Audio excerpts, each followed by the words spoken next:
తెలంగాణ ప్రభుత్వం నిర్వహిస్తున్నటువంటి teacher eligibility test ఉపాధ్యాయ అర్హత పరీక్షకు అనగా టెట్ కోసం మన టీశాట్ ప్రతిష్టాత్మకంగా నిర్వహిస్తున్నటువంటి ఈ కోచింగ్కు సాదరపూర్వక ఆహ్వానం.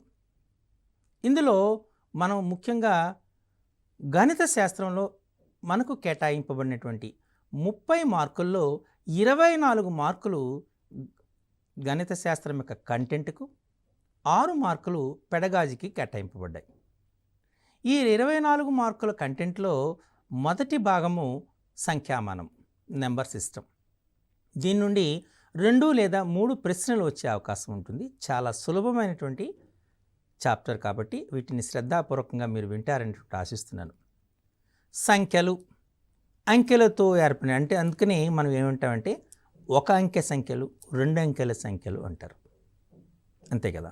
సో సంఖ్యలని, ఈ సంఖ్యామానాన్ని మనం ముఖ్యంగా 8 రకాలుగా వర్గీకరణ చేయడం జరిగింది. సంఖ్యలు మనకు చాలా రకాలు ఉన్నాయి. సంఖ్యామానాన్ని మనం 8 రకాల సంఖ్యామానాలుగా చెప్పచ్చు.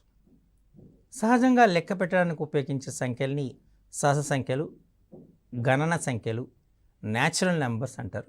వాటిని n అనేటువంటి అక్షరంతో సూచిస్తాం. ఈ సహజ సంఖ్యలకు 0ని కలిపితే దానికి పూర్ణత్వం వస్తుంది. వాటిని పూర్ణాంకాలు అంటారు. W, n is subset to W. పూర్ణాంకాలకి రుణ సంఖ్యలు కూడా కూడితే పూర్ణ సంఖ్యలు ఏర్పడతాయి. దీన్ని Z అనే అక్షరంతో సూచిస్తారు. W is subset to Z.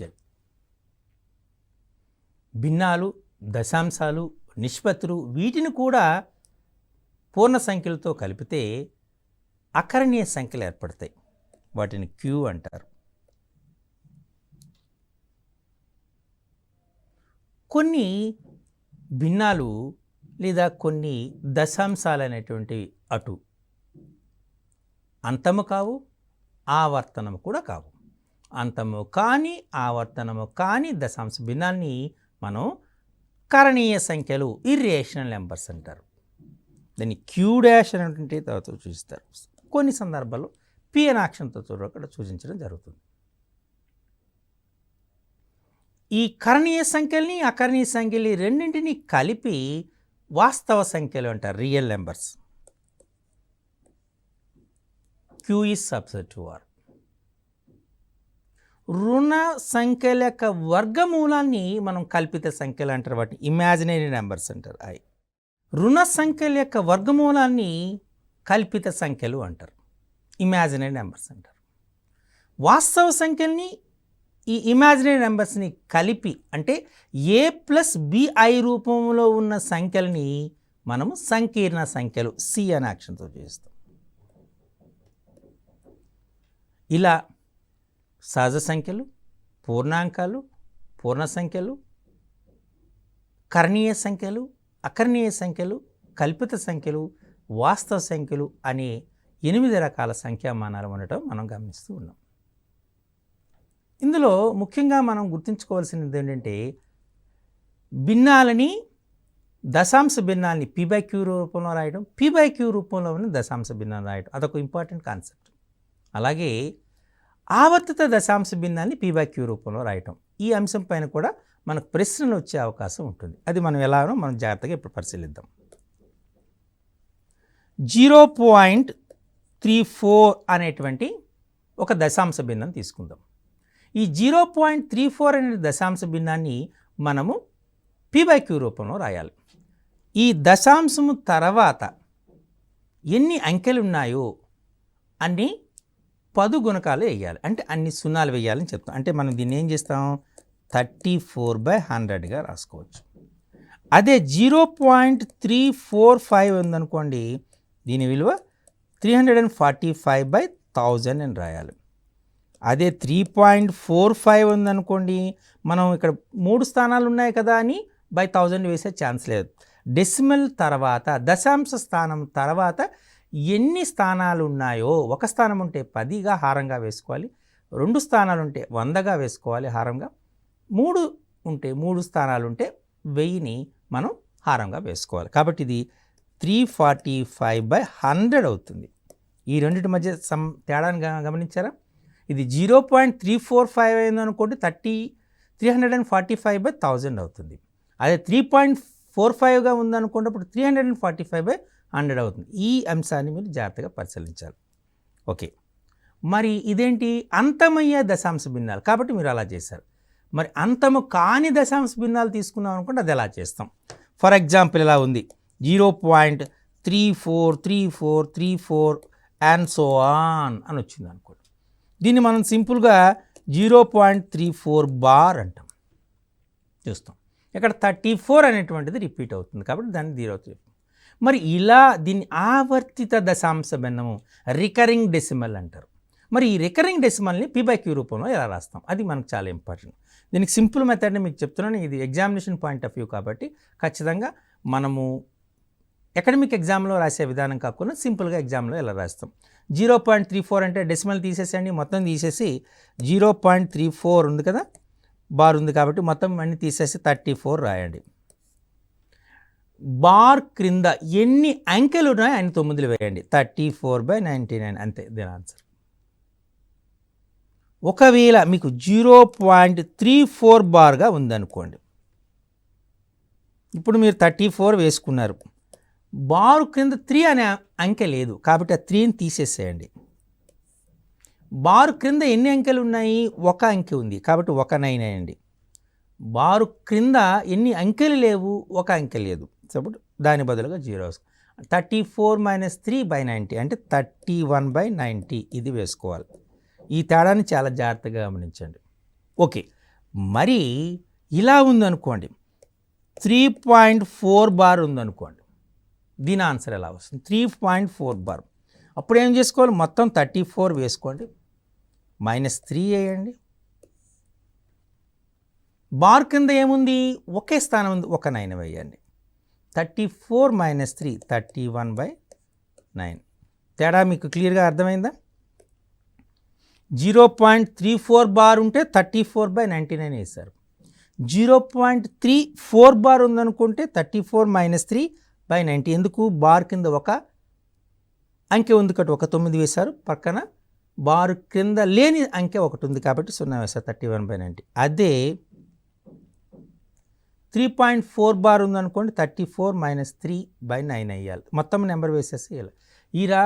ఈ విధంగా ఆవర్తిత దశాంశ భిన్నాన్ని మనము p/q రూపంలో రాయొచ్చు. అయితే ఇచ్చినది ఆవర్తిత దశాంశ భిన్నమా కాదా అని ఎలా గుర్తుపడతాం? దానికి ఒక సింపుల్ మార్గం ఉంది.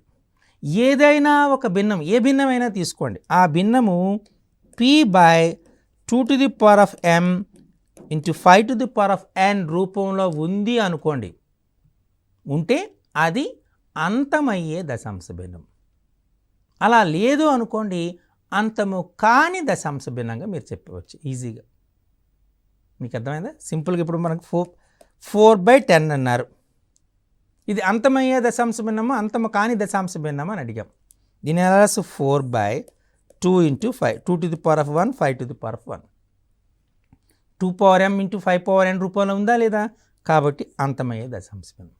అదే 4/7 ఇచ్చాను, ఇది అంతమయ్యే దశాంశ భిన్నం అంతము కాని దశాంశ భిన్నం అని అడిగాం. అంతము కాని దశాంశ భిన్నం డైరెక్ట్గా చెప్పేస్తారు. ఎందుచేత 7ని 2m 5nగా రాయలేము. ఈ రకంగా ఇచ్చినటువంటి భిన్నము అంతమయ్యే దశాంశ భిన్నమా అంతము కాని దశాంశ భిన్నమా అనేది మనం సులభంగా గుర్తుపెట్టేటువంటి అవకాశం ఉంటుంది. Clear? Okay,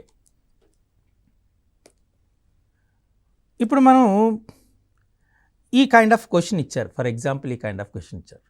√2 + 2 so on up to infinity అని ఇచ్చారు. ఎలా సాల్వ్ చేస్తారు అని అడిగారు. దీని విలువ ఎంత అని అడిగారు. అప్పుడు మనం చేయవలసింది ఏంటి? ఇచ్చిన దాన్ని x అనుకోండి. x = √2 + √2 so on up to 2 అని వచ్చింది. అంతేనా? వచ్చింది. మరి ఇలా 2 + 2 వచ్చేటప్పుడు ఎంతవరకు వచ్చింది? ఇన్ఫైనిటీ వరకు వచ్చింది. కాబట్టి x = √2 ఇది రెస్ట్ ఆఫ్ ద పార్ట్ని x అనుకోవచ్చు కదా, ఎందుకంటే ఇన్ఫైనిటీ ఉంది కాబట్టి, అనంతంగా ఉన్నాయి కాబట్టి. ఈ రిమైనింగ్ పార్ట్ని x అనుకున్నాను, మళ్ళీ తప్పులేదు, ఒకటి తీసాము. ఇప్పుడు squaring on both sides x square is equal to 2 plus x or x square minus x minus 2 equal to 0. X square minus x minus 2 equal to 2 అంటే మనం మైనస్ 2ని 2 వన్సాగా రాసుకోవచ్చు కదా. Minus 2 into 1 minus 2 plus 1 is minus. కాబట్టి దీన్ని x minus 2 of x minus 1 equal to 0. X is equal to 2, this is x minus 2 into x plus 1 equal to this is plus 1 కదా. And x is equal to minus 1 అయ్యే chances లేవు కాబట్టి x is equal to 2, answer x equal to 2గా మనం చెప్పచ్చు. Clear. ఈ రకంగా మనకి ఏదైనా ఇటువంటి ప్రశ్నలు ఇచ్చేటప్పుడు మనం సులభంగా వీటిని చేసే ఛాన్సెస్ ఉంటాయి. ఓకే, సో ఇందులో మనకు ముఖ్యంగా వచ్చినటువంటిది ఏంటంటే యూక్లిడ్ ఎల్గారిథం అనే కాన్సెప్ట్ ఉంటుంది. యూక్లిడ్ ఎల్గారిథం అనేటువంటి కాన్సెప్ట్ మీ మీద కొన్ని ప్రశ్నలు వచ్చే అవకాశం ఉంటుంది. యూక్లిడ్ ఎల్గారిథం అనేది బేసిక్ డివిజిబిలిటీ మీద ఆధారపడుతుంది. A is equal to bq plus r where 0 is less than equal to r is less than b. దీన్ని యూక్లిడ్ డివిజన్ ఎల్గారిథం అంటారు. ఇందులో ఏ అంటే డివిడెండ్, బి అంటే డివైజర్, క్యూ అంటే కోషియంట్, ఆర్ అంటే రిమైండర్. విభాజ్యము, విభాజకము, భాగఫలము, శేషం. ఇది మనకు ఈ 4 పదాల మధ్య ఉన్నటువంటి సంబంధం. విభాజ్యము ఈజ్ ఈక్వల్ టు విభాజకము ఇంటూ భాగఫలము ప్లస్ శేషము. ఇంగ్లీష్లో అయితే dividend is equal to divisor into quotient plus remainder. Okay, so ఈ అంశాన్ని మీరు చాలా జాగ్రత్తగా గుర్తుపెట్టుకోవాలి. ఇందులో మనకు చాలా ఇంపార్టెంట్ అంశము ఏంటి అంటే, వెరీ ఇంపార్టెంట్ అంశం ఏంటంటే, ఏదైనా మనం ఘాత రూపం తీసుకుందాం. ఘాత రూపం తీసుకునేటప్పుడు ఆ ఘాత రూపంలో 6 to the power of n రూపంలో ఉన్నది ఆల్వేజ్ ఎండ్ విత్ 6. అంతేనా? కావాలంటే మీరు అబ్జర్వ్ చేసి చూడండి. 6 to the power of 1 is 6. 6 square is 36. 6 cube is 216. Correct? 6 to the power of 4 is 1296. So 6 to the power of n is in the form of the number which end with 6. అంటే మనకు unit digit 6గా ఉంటుందని చెప్పచ్చు. 5 power n కూడా అంతే. 5 power n end with 5. Even 10 power n end with 10. 0. So ఈ రకంగా ఏ సంఖ్యతో అది అంతమవుతుందో మనం సులభంగా గుర్తుపెట్టేటటువంటి అవకాశం ఉంది. ఓకే, ఇప్పుడు మనం చూద్దాం. Find the value of √14 minus 6√5 అనేటువంటి క్వశ్చన్ ఇచ్చారు. ఇది ఎలా చేస్తాం? Find the value of √14 minus 6√5 అని ఇచ్చారు. ఎలా సాల్వ్ చేయాలి? ఎలా సాల్వ్ చేస్తారంటే వీటిని మనం చూడగానే ఎక్స్ అనుకుంటాం, అంతే కదా. వీటిలో చిన్న సంబంధం ఉంది. కాంటే మీరు చూడండి, 14 6ని 2 3 రాసుకోవచ్చా?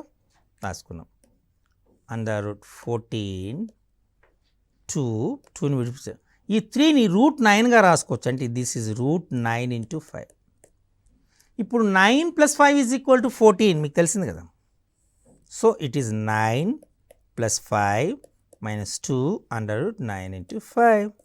అదర్వైజ్ మీకు కావాలంటే మోర్ క్లారిటీ కోసం కావాలంటే this is √9 whole square, this √5 whole square -2 into √9 into √5.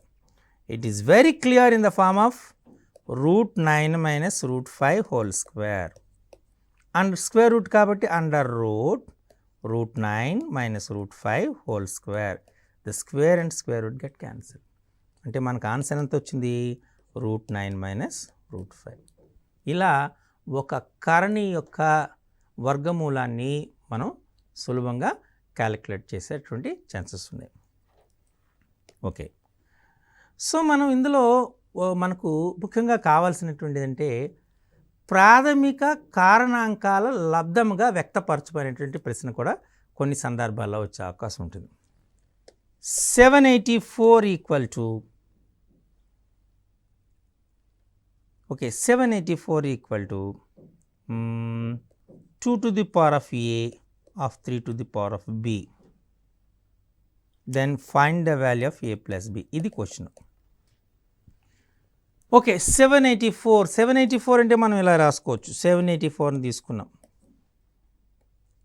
2 390, 2 2 196, 2 49, 7 7, 7 1, this 7 to the power of b అని ఇచ్చాడు. 2 power a of 7 power b అంటే మనకి ఏమొచ్చింది, మనకి క్లియర్గా చెప్పండి. మనకి దీన్ని ఎలా రాసుకో, 2 cube of 7 square. కంపేర్ చేసామనుకోండి, a equal to 3, b equal to 2, కాబట్టి a plus b is equal to 3 plus 2 which is equal to 5. చూసారా, ఈ రకంగా మనము ప్రధాన కారణాంకాల లబ్ధంగా వ్యక్తపరిచేటటువంటి ఆస్కారం ఉంటుంది. సో ఇలా మీకు వీటిపైన కూడా మనకు ప్రశ్నలు ఇచ్చే అవకాశం ఉంటుంది. Clear? Okay. 3 power a is equal to 4, 4 power b equal to 5, 5 power c is equal to 6, 6 power d equal to 7, 7 power e equal to 8, 8 power f equal to 9, then find the value of a, b, c, d, e, f అనే question ఇచ్చారనుకోండి. ఇది ఎలా చేస్తారు? Okay, ఇక్కడ మీరు జాగ్రత్తగా observe చేయండి. 3 power a equal to 4, 4 power b equal to 5. నేను ముందుగా నేనేం తీసుకుంటున్నానంటే 8 power f is equal to 9 అని తీసుకున్నాను కదా, దీన్ని తీసుకుంటున్నాను. 8 power f is equal to 9. 8 అంటే 7 power e అంటే means 7 power ef is equal to 9. 7 అంటే 6 power d, 6 power def is equal to 9. 6 అంటే 5 power c, 5 power cdef is equal to 9. 5 అంటే 4 power b, 4 power bcdef is equal to 9. 4 అంటే 3 power a, 3 power abcdef is equal to 9. 9 అంటే 3 square. Exponents are equal, then powers are equal. So abcdef is equal to 2. Answer is 2. So ఈ రకంగా మనం ఆ exponential ఫామ్లో ఉన్నటువంటి దాన్ని సులభంగా కనుక్కోవచ్చు. ఇక్కడ మనకు ఈ కాంపిటేటివ్ ఎగ్జామినేషన్స్ రాసేటప్పుడు, ఇలాంటి ఎలిజిబిలిటీ టెస్టులు రాసేటప్పుడు లాజికల్ రీజనింగ్ అనేటువంటి చాలా ఇంపార్టెంట్. దాని మీద మనం కాస్త జాగ్రత్తగా శ్రద్ధ పెడితే మనకు సులభంగా మార్కులు వచ్చే ఆస్కారం ఉంటుంది. Okay. 2.3 whole power x is equal to 0.23 whole power y equal to 1000 అయితే 1/x మైనస్ 1/y వాల్యూ ఎంత, ఇలా ఇచ్చాడు. ఓకే, ఇప్పుడు మనం ఒక్కొక్క దాన్ని తీసుకుంటున్నాం. 2.3 whole power x is equal 1000 అంటే 10 క్యూబ్గా రాసుకున్నాం. అంటే 2.3 is equal to 10 to the power 3/x అవుతుంది, అంతేనా? ఓకే, ఇదొకటి. 0.23 whole power y is equal to 1000 అంటే 10 క్యూబ్. అంటే 0.23 is equal to 10 to the power of 3/y అవుతుంది. ఇప్పుడు నేనేం చేస్తున్నాను, 2.3 by 0.23 వేస్తున్నా. అంటే 10 to the power of 3/x by 10 to the power of 3/y అవుతుంది. 2.3 by 0.23 దీన్ని ఇప్పుడు ఏం చేస్తున్నాను అంటే పైదాన్ని 100తో గుణిస్తున్నా, క్రింద దాన్ని కూడా 100తో గుణిస్తున్నా. అలా గుణిస్తే ఏమొస్తుంది, 230 by 23 is equal to 10 to the power of 3/x minus 3/y అవుతుంది, అంతేనా? 23 1 23 10 అంటే 10 power 1 is equal to 10 to the power of, ఇక్కడ 3 కామన్ తీస్తున్నాం, 1/x మైనస్ 1/y. అంటే మనకు క్లియర్గా రిలేషన్ వచ్చింది. ఏంటని, 1 is equal to 3 of 1/x minus 1/y or 1/x minus 1/y is equal to ఏమవుతుంది, 1/3. చూసారా, ఈ రకంగా లాజిక్, స్మాల్ లాజిక్ ఉంటుంది. ఆ లాజిక్ని మనం జాగ్రత్తగా ఐడెంటిఫై చేయగలిగితే మనకు సులభంగా మార్కులు వచ్చేటువంటి ఆస్కారం ఉంటుంది. కాబట్టి ఆ లాజిక్ ఏంటి అనేటువంటిది చాలా జాగ్రత్తగా గుర్తుపెట్టుకోవాలి. Okay, HCF and LCM of 72 108. 72 108 లేక కసాగు గసాబాలను కనుక్కోండి. కసాగు కనిష్ట సామాన్య గుణిజం, గసాబా గరిష్ట సామాన్య భాజకం. అంటే కారణాంకాలుగా విడగొట్టి రాయొచ్చు, దాన్ని ప్రధాన కారణాంకాల పద్ధతిలో చేయడం లేదా భాగాహార పద్ధతిలో కూడా చేయొచ్చు. ఇప్పుడు నేను ఇక్కడ చేస్తున్నా 72 తీసుకున్నా. ఈ 72ని మనం ఎలా రాసుకోవచ్చు అబ్జర్వ్ చేసుకోండి. 236, 2 18 36, 2 9 3 3 means 72 as 2 into 2 into 3 into 3గా రాశాను. 108, 254, 227, 3 9 9 3. This is correct. So if you want to find the HCF కనుక్కోవాలి అంటే గసాబాను కనుక్కోవాలి. కామన్గా ఉంది, ఈ రెండు ఒకటి ఉంది, ఈ రెండు ఒకటి కామన్గా ఉంది, ఇక్కడ 3 కామన్గా ఉంది, ఇక్కడ 3 కామన్గా ఉంది, అంతేనా? అంటే మనకు HCF ఏమవుతుంది చెప్పండి. 2 ఇంటూ 2 ఇంటూ 3 ఇంటూ 3 అంటే 3 3 is 9, 9 3 is 9 2 is 18, 18 2 is 36. అదే LCM కావాలనుకోండి, కామన్గా ఉన్నది రాస్తున్నా. 2 ఇంటూ 2 ఇంటూ 3 ఇంటూ 3 రాస్తూ remaining రాసేస్తున్నా. 2 into 3 means 2 2 is 4, 4 3 is 12, 12 3 is 36, 36 72, 72 3 is 216. ఇది LCM. ఈ రకంగా మనం HCF అండ్ LCMని ఫైండ్ అవుట్ చేసే ఛాన్సెస్ ఉంటాయి. వీటిపైన కూడా మనకు క్వశ్చన్లు వచ్చే ఛాన్సెస్ ఉంటాయి కాబట్టి చాలా జాగ్రత్తగా వాటిని ట్యూన్ చేయండి. Okay, 5005 is equal to 5 power E of 7 power B of 11 power C into 13 power D A plus B plus C minus D. ఇంతకుముందు మనం ఈ ప్రధాన కారణాంకాల లబ్ధంగా ఉన్నదాన్ని మనం చేసాం. ఎలా చేయడం అనేటువంటి చూద్దాం. అంటే సింపుల్గా మీరు ఏం చేయాలి, ప్రధాన కారణాంకాల లబ్ధంగా వర్గీకరణ చేయాలి. దాన్ని చేద్దాం, చేసి చూడండి. 5005 మీరు 5005 తీసుకున్నారు. 5005 నేను ముందు 5తో డివైడ్ చేస్తున్నా. 5 1s 0 0 1. సో 5తో డివిజిబిలిటీ అయిపోయింది. నెక్స్ట్ ఈసారి నేనేం పోతున్నాను, 7తో పోతున్నా. 7 1s 7 30, 7 4s 28, 21 7 3s. ఓకే, నా 11s 13, 13 1s. అంటే మనకు 5005 వచ్చి ఏమొచ్చింది, మనకు 5005 అనేటువంటి వాల్యూ ఎంత ఏమొచ్చింది మనకు, 5 of 7 of 11 of 13. అంటే 5 to the power of 1, 7 to the power of 1, 11 to the power of 1, 13 to the power of 1. ఇప్పుడు కంపేర్ చేశారనుకోండి, ఏ వాల్యూ ఎంత అవుతుంది 1, బి వాల్యూ ఎంత అవుతుంది 1, సి వాల్యూ ఎంత అవుతుంది 1, డి వాల్యూ ఎంత అవుతుంది 1. మనకు అడిగింది ఏంటి, a plus b plus c minus d. అంటే 1 plus 1 plus 1 minus 1, 3 minus 1 2. Answer 2. చూసారా, ఈ రకంగా మనకు ఏది వస్తుందో అనేటువంటి సింపుల్గా మనం చేసే ఛాన్సెస్ ఉంటాయి.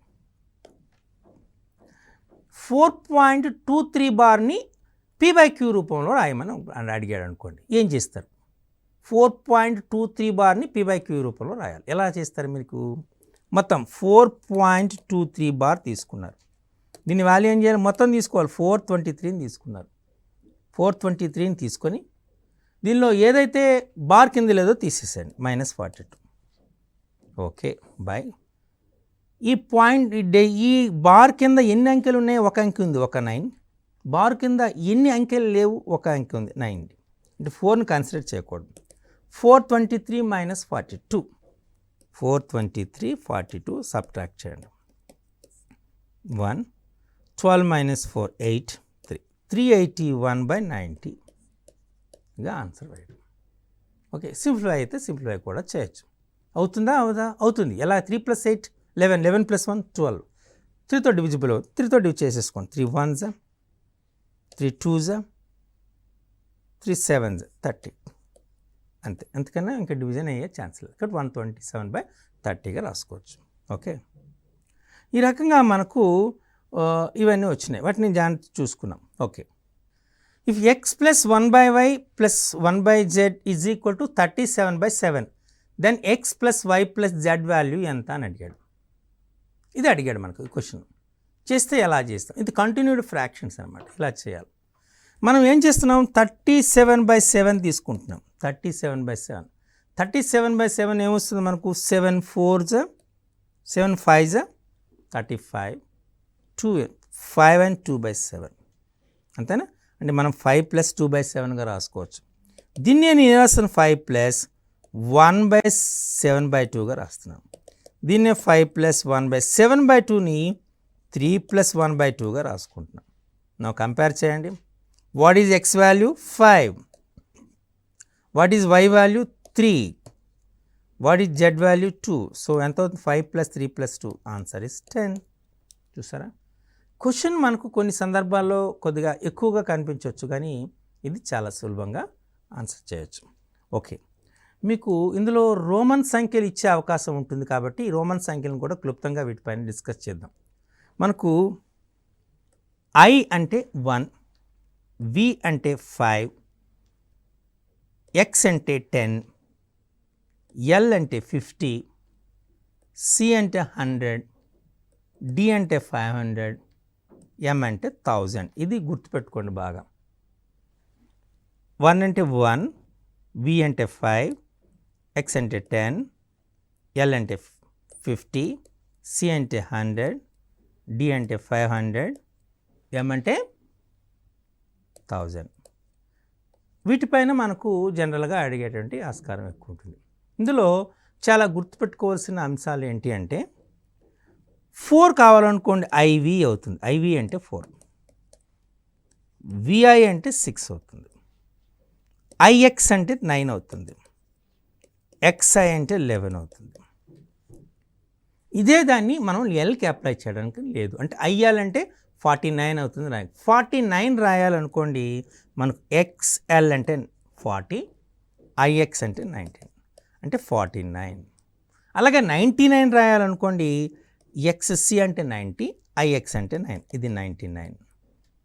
ఈవెన్ 499 రాయాలనుకోండి 4CD అంటే 400, XCIX 499. అదే 999 రాయాలనుకోండి 999 రాయాలనుకోండి CM 900, ఓకే, 99 XCIX 999. ఇప్పుడు మన ఇయర్ ఏంటి? 2022. దీన్ని మనం రాయాలనుకోండి 2022లో రాయాలనుకుంటే అప్పుడు మనకు 2 అంటే 2000 అంటే 2Ms 2X 2 1s. చూసారా? ఇలా రోమన్ సంఖ్య దాన్ని మనం రాసేటటువంటి ఛాన్స్ ఎక్కువగా ఉంటుంది. సో ఈ విధంగా రోమన్ సంఖ్యలను కూడా మనం చూడొచ్చు. ఓకే, ఇందులో మీకు ఇంకా ముఖ్యమైనటువంటి అంశం ఏంటంటే సంఖ్యాశాస్త్రంలో మనకు కాంజుగేట్ సట్స్ అనేటువంటి ఒక అంశం ఉంటుంది. 2 + √5, 2 - √5 ఈ రెండింటిని కలిపామనుకోండి మనకు 4 వస్తుంది. యాడ్ చేస్తే ఈ రెండింటిని మల్టిప్లై చేసామనుకోండి 4 - 5 -1 వస్తుంది. అంటే 2 కరణుల మొత్తము లబ్ధం కూడా ఒక అకర్ణీయ సంఖ్య అయితే వాటిని సంయుగ్మ కరణులు అంటారు. ఇది సంయుగ్మ కరణుల పైనటువంటిది. ఇప్పుడు మనం ఏదైనా ఒక కరణ్ని వేరే దానితో గుణిస్తే, దేని చేత గుణిస్తే అది అకర్ణీయ సంఖ్యగా మారుతుందో దాన్ని అకర్ణీయ కారణాంకం అంటారు. √2 ఉంది, √2ని √2తో గుణిస్తే 2 అవుతుంది. అంటే √2 అనేటువంటిది √2 యొక్క అకర్ణీయ కారణాంకం. √8 ఉంది, మరి √8తో గుణిస్తే 8 అయిపోతుంది కదా, కాబట్టి √8 అని అకర్ణీయ కారణాంకం అవుతుంటే కాదు. √8 అంటే అర్థం ఏంటి? దీని విలువ 2√2 కదా. అందుచేత √8ని √2తో మల్టిప్లై చేసామనుకోండి అది మనకు అకర్ణీయం అవుతుంది. అంటే 2√2 × √2 × 4. కాబట్టి మీరు అబ్జర్వ్ చేసి చూడండి, √8ని √2తో గుణించాం, √16 అంటే 4. కాబట్టి మరి ఇచ్చినటువంటి దాన్ని చాలా జాగ్రత్తగా మీరు పరిశీలించి అకర్ణీయ కారణాంకాలు రాయాలి. అకర్ణీయ కారణాంక రేషనలైజేషన్ ఫ్యాక్టర్ మీద అడుగుతాడు, మీరు జాగ్రత్తగా చూడండి. 1/a + √b అని ఉందనుకోండి, దీని యొక్క అకర్ణీయ కారణాంకం ఏమవుతుందంటే a - √b అవుతుంది. ఇందుచేత 1/a + √b × a - √b / a - √b గుణిస్తే మనకు a - √b / a² - b. ఇక్కడ హారము అకర్ణీయ సంఖ్య అవుతుంది. కాబట్టి మనం ఈ రకంగా అకర్ణీయ సంఖ్యగా మార్చడాన్ని అకరణీయ కారణాంకం అంటారు. ఏ సంఖ్య చేత అయితే మనం గుణిస్తున్నామో ఆ సంఖ్యని మనం అకరణీయ కారణాంకము అనేటువంటిది అంటారు. ఈ విషయాన్ని ఒకటి మీరు చాలా జాగ్రత్తగా గుర్తుపెట్టుకోవాలి. ఓకే, అలాగే ఇందులో మనకు ముఖ్యమైనటువంటి ధర్మాలు ఉన్నాయి.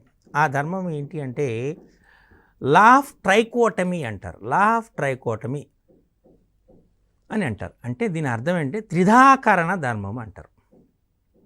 ఏదైనా ఒక అకరణీయ సంఖ్య తీసుకున్నారు, ఏదైనా ఒక అకరణీయ సంఖ్య ఎక్స్ తీసుకున్నారు అనుకోండి, ఎక్స్ గ్రేటర్ దాన్ 0 అని అవుతుంది, ఎక్స్ లెస్ దాన్ 0 అవుతుంది, లేదా ఎక్స్ ఈజ్ ఈక్వల్ టు 0 అవుతుంది.